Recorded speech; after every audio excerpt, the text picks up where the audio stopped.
All right, y'all. Welcome to Employees of the Month, episode 5.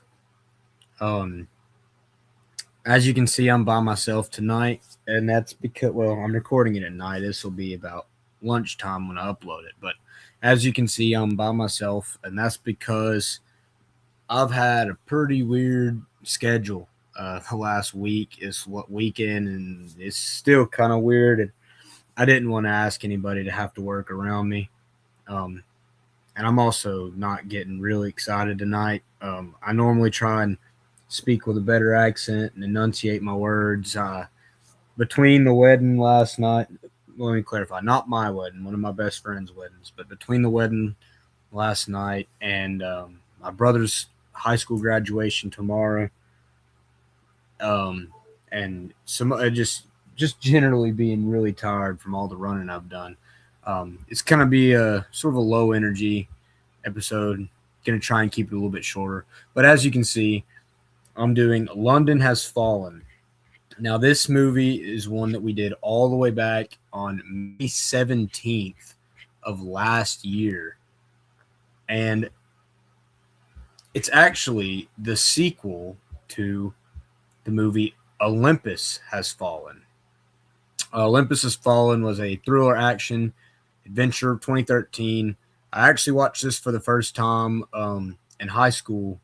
We was at the field house for our Saturday film sessions, for sports film sessions, not movie film sessions, and we was hanging out. We had workout and everything like that, and we was sitting around watching. We was sitting around and we threw this on the TV. Loved it. But anyway, this video is not about that. This video is about London Has Fallen, and there's another sequel, Angel Has Fallen, which I won't get into because I want to maybe leave that open for a future Employees of the Month movie. Y'all let me know if that's something that y'all would be interested in. We're coming out every 3 years, so we should have gotten a fourth movie in 2022. But obviously we don't. And they apparently do have a movie coming out called Night Has Fallen.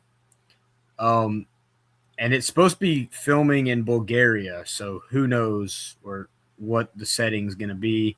And then also there's like a TV show, I think, that's set in Paris, maybe. I don't even know if Mike Bannon, the protagonist, I don't even think he's in it. Gerard Butler's character. But anyway, London Has Fallen. We're going to watch the trailer. Hell of a presidential race, sir. Every day the same damn joke. What the hell they make you out of? Bourbon and poor choices. And I will say, again, I'm going to pause it like I did last week because technically trailers should be fair use, but I still don't want to risk it. The friendship, though, between Mike Bannon and the president is so good in this movie. With security at unprecedented levels, this isn't just a gathering of the world. Right, most unrealistic terror attack of all time. And of course, it's got Morgan Freeman, who's always awesome. That's not going to happen.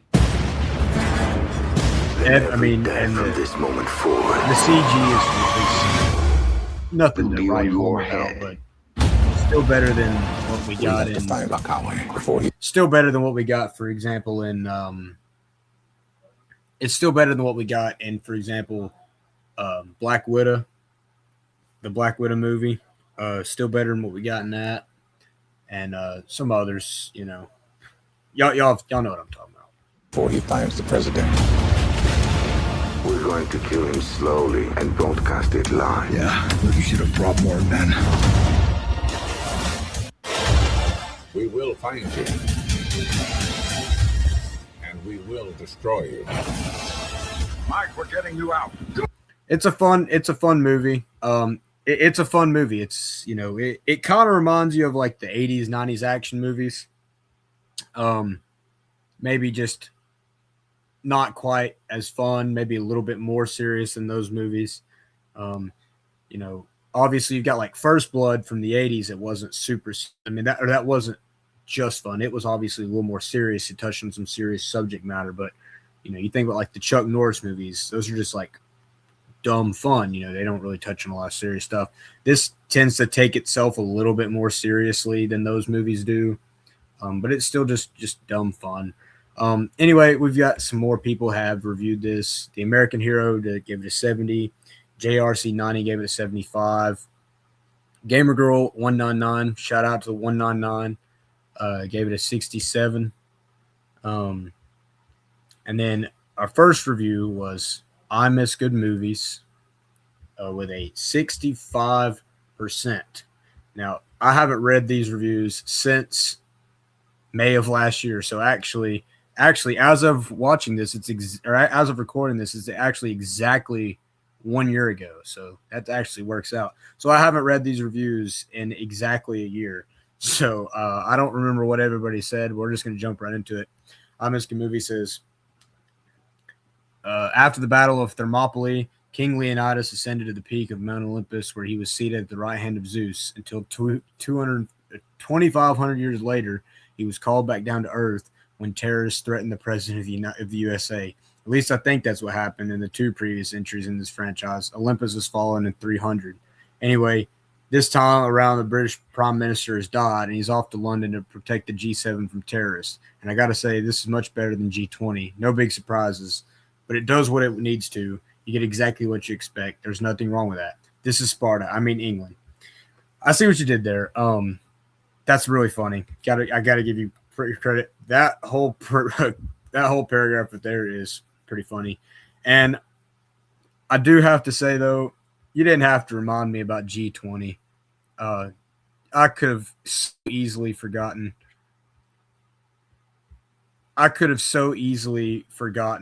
about G20, and I would have probably been much better off without it. Yeah, and that's this right here, this GIF right here. Banjo Sandwich went through and he disliked every single one of our reviews, which is interesting because he is English himself. There's your proof if you needed it,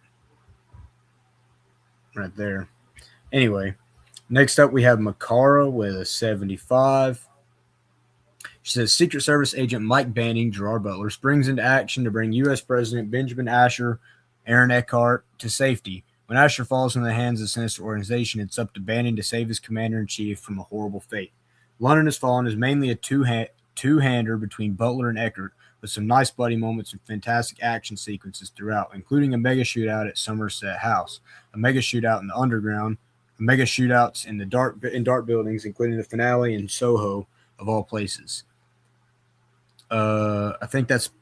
Oh, the movie is still quite spectacular and putting off some big set pieces in London. Get a big bowl of popcorn and some sody pops. God, they're called Cokes. All right, they're not sody pops. Just soda or Coke. Sody. Anyway, and enjoy relentless shooting, stabbing, swearing, and explosions. Great fun. Macarah, I'm just messing with you. I don't call them sody pops. I think it's hilarious when people do that, actually. I'm not actually mad. That's funny. And I guess I probably should have explained the plot, but she kind of did it here for me.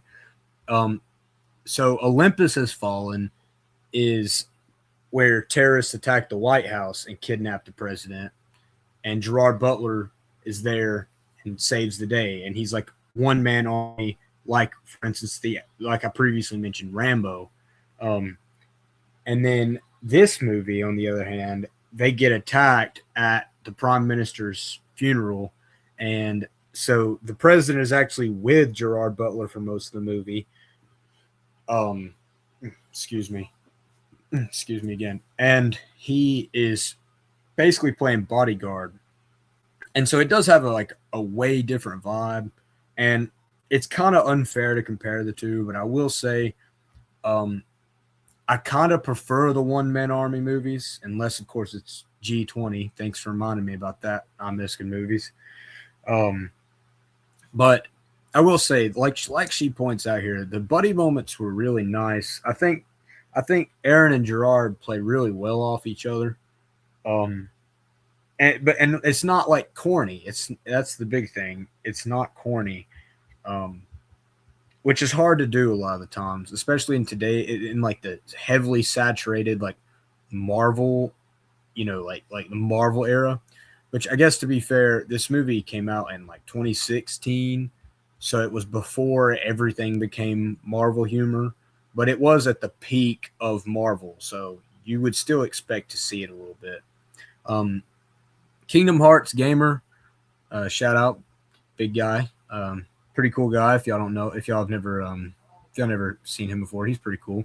He's not an employee of the month, but he's a cool guy, so I want to shout him out. He gave it an 85, definitely respectable. Caveat ties 65. Oh, and by the way, he's after our next movie, he's suggested a movie that I think is gonna be really great. And so he's gonna come back and vote, be a voter again in the next vote.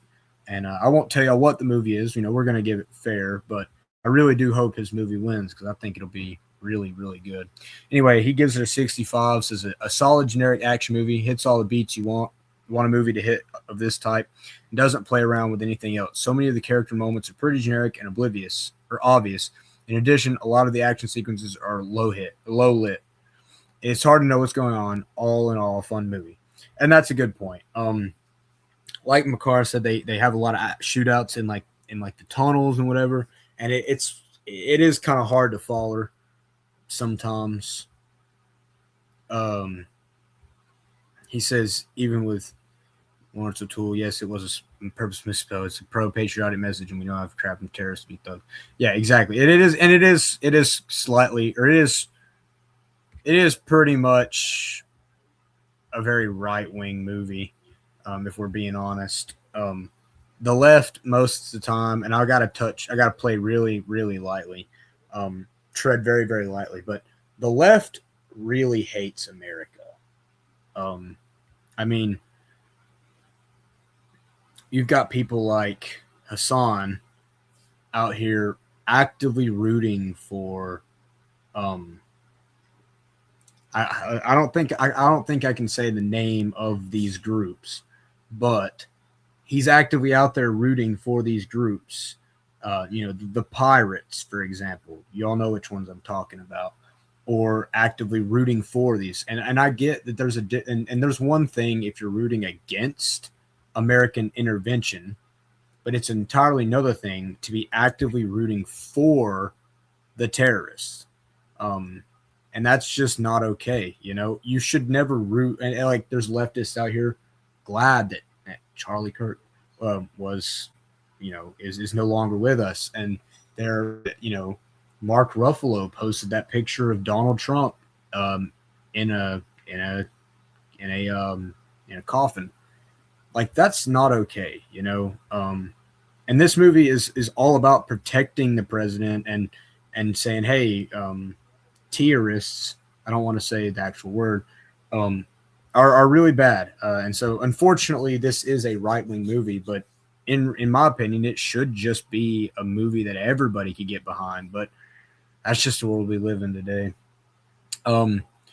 Schler Rich gave it 85%. Says it has a get to the chopper line. So I remember that, and it was pretty awesome. I remember like actively busting out laughing when I heard it. Second installment of the Fallen series measures up with the first in its implausible storyline and over the top action which is pure popcorn. Butler and Eckhart have a solid chemistry and work well off of each other. Butler puts a solid and dependable action hero performance. The gun battles are some really cool locations, are shot well and action-packed. All in all, a great action flick, and I happily have seen multiple times. Also, sorry if y'all heard those notifications. That was just a ESPN saying the Cavaliers just blew out the Pistons to reach the Eastern Conference Finals first time since 2018. I actually remember that 2018 Eastern Conference Final game. Eastern Conference Final. That was back when I still actually cared about the NBA. Anyway, sorry for that. But yeah, I 100% agree with everything here. I think the score is probably just a smidge too high, just because it is kind of ridiculous. But I agree with everything he says in here. And you know, here's the thing: if you just like these dumb, fun action movies, then 85 is perfectly fair of a score because that's what you value. And this movie is giving you exactly that. And like he says, Butler puts in solid, dependable action hero performance. Gerard Butler is he's just a great actor. He's so underrated. So underrated, man. Chalk Demon, 62%. A little low, but this is a serviceable action flick that delivers on explosions and high stakes chaos, but stumbles with a predictable plot and shallow character development. I don't know if that's exactly fair. I mean, it's surface level, but I don't know if I'd say shallow. I feel like there's a difference between those, but maybe I'm wrong. Gerard Butler reprises his role as Mike Banning, the toughest nails Secret Service agent tasked with protecting the U.S. President Aaron Eckhart during a terrorist attack in London. The premise of world leaders targeted at a funeral sets up a tense scenario and the film leans hard into relentless gunfire, chases, and gritty hand-to-hand combat. That is okay, which keeps the adrenaline pumping for action fans. The script feels formulaic, recycling familiar tropes without much originality, while Butler's charisma carries the film. I can actually agree with that. Formulaic, familiar tropes, Butler's charisma carries film. Yeah, I can 100% agree with that. And Morgan Freeman as vice president is sweet. I love it. How underutilized? I would say probably, yeah. So there's a little more than plot devices. CGI in particular, some of the larger shark scenes looks dated and occasionally pulls you out of the experience. I can agree. But it's still better than a lot of stuff. So I give it a pass. And I'm not going to count off points for lack of using good supporting characters. That's something that I would consider cherry on top. So I get where he's coming from with the 62. I just happen to disagree, but that's the point of this. That's the point of this whole thing is getting different opinions and talking about films and what you like and what you don't like. I mean, that's the entire purpose of the Employees of the Month. So, you know, I'm glad to have a 62 in the midst of the 85s and the 78s and whatever. On the plus side, the pacing is brisk. Action sequences are competently staged with a few standout moments like the one take street battle. Yes. Oh my gosh, yes. Such a good scene. It's a film that knows its audience, so it's looking for a loud, unpretentious popcorn thriller. Overall, London is Fallen is a middle-of-the-road sequel. It's entertaining enough for a rainy afternoon, but forgettable soon after. It's not a total misfire, but it doesn't elevate the genre either. It's a slightly above average action thriller, mostly carried by Gerard, and that's not a bad thing. Absolutely not. Let's see. Yeah, I still agree with my comment that I left all the way a year ago, which is crazy to me to think this. We've been doing this for over a year now. The Employees of the Month. We've been doing this for over a year now. That is crazy. For the users, a couple days later with a 70. Actually, she was a couple days later, so I probably need to read mine first, since I was actually on the day. I think I went a little bit long. Oh, crap. You know me. I can't help it. I gave it a 78. I said, movie does the job well. In other words, it understood the assignment. So be short and sweet with this one because, frankly, there's not much to it. That is short and sweet for me, I will say. Not short and sweet for anyone. It is ironic that I said I'll be short and sweet with this one and then wrote more than everybody else. But anyway, when the UK Prime Minister dies, many of the most prominent world leaders are invited to his funeral in London. Among those present is U.S. President Benjamin Asher and his Chief of Security, Mike Banning. Things, however, go south, and now people are after the president. It's up to our hero, Mike Banning, to get him to safety. The film speaks to the great relationship the American and UK has with each other. Would George Washington or Thomas Jefferson believe that? If I told them in 1776, probably not. But the truth is the truth. They are each other's most trusted ally. If not for France helping the Revolution and the War of 1812, I would say the oldest of American allies. And it takes place in the iconic city of London, back when it was still a relatively nice place to live. Yeah, and unfortunately, this paragraph has not aged very well. Thanks to I was going to say his nickname, but I'll probably get my video taken down if I say his nickname. But Keir Starmer, America and the UK don't necessarily see eye to eye anymore. And London continues to decline. We're not going to say why because we all know why. But yeah, unfortunately, this has not aged super well in the last year. The movie does a lot of things well. For one, the heroes get to be heroes and the bad guys are the bad guys. So often in modern Hollywood, we were force-fed the pansy hero who needs someone to save him. Just as often, if not more often, we were given them the morally ambiguous, misunderstood villain. Don't get me wrong, a misunderstood villain can be great, but it's just refreshing to have an actual villain. Still stand by that, by the way. It also doesn't fall in the common Hollywood trope of treating America as evil. America is treated as the good guys, and the terrorists are rightfully so treated as the villains. America isn't perfect, but it's better than the alternative. Still stand by that. From a pure technological standpoint, it's fantastic. It looks great. It sounds great. The acting is another high point of this film. The argument could be made that it's corny at times, but there's something fun about dudes just being dudes. Still stand by all that. Film school nerds hate it. Hate this movie because there's not really any theme, not any strong ones anyway. All the characters are derivative stereotypes. The hero that takes on everyone, the sassy black woman, the strong. But by the way, I loved her. She was awesome. That's not like a dig. The sassy black woman is a popular character archetype for a reason, and it's because it's a great character. I actually know a lot of sassy black women in real life, and they are just the bomb. I love them. The strong and determined leader, the faithful and ever hopeful vice president, the trader for money. But what they don't realize is that entertainment most of the time is more important than themes. And there's a reason the sassy black woman stereotype exists. It's fun and people like it. Well, there we go. It's almost like I was the one writing this review. This is my personal favorite of the three in the series, but I have to be honest with you, you can't go wrong with these three if you just have a fun action film. Again, I'm not going to get into Angel Has Fallen. Let me know if you think that it would be fun.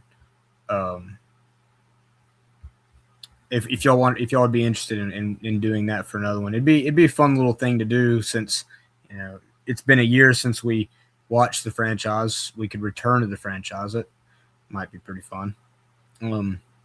Also, this was back when I could actually write reviews. Now I kind of suck at writing reviews. But anyway, and this is my point. See, had 2 good comments, and I don't get good comments anymore because my reviews suck. But anyway, we'll go back down to our last review. Actually, before I get to that, I'll go 1959 Lightning. He reviewed it a couple months later, 70%. Third piece of American propaganda. That's a good thing, actually. I like pro-America propaganda. Amanda Panda 100, maybe a little high, but I'll take it. Also, by the way, she's like a lot of reviews. It feels like every time I click on a movie, she's reviewed it. So she's putting in the work. Anyway, for the users, 70%. Disrespect for the Taylor Swift song. I'm just kidding, but not really. I'll be honest, I had this on the background while I was working, so I missed a lot of details. However, even having never seen the first one, I didn't even know this was a sequel, much less 2 until recently. I managed to follow along the plot fairly well. Yeah, and that's because it's not too okay, she just says it. It's not too complicated, but it doesn't have to be. This is a serviceable action movie, and it's sadly still better than most of what we came in the past few years. Like I said, yeah, Gerard Butler and Aaron Eckhart play off each other very well.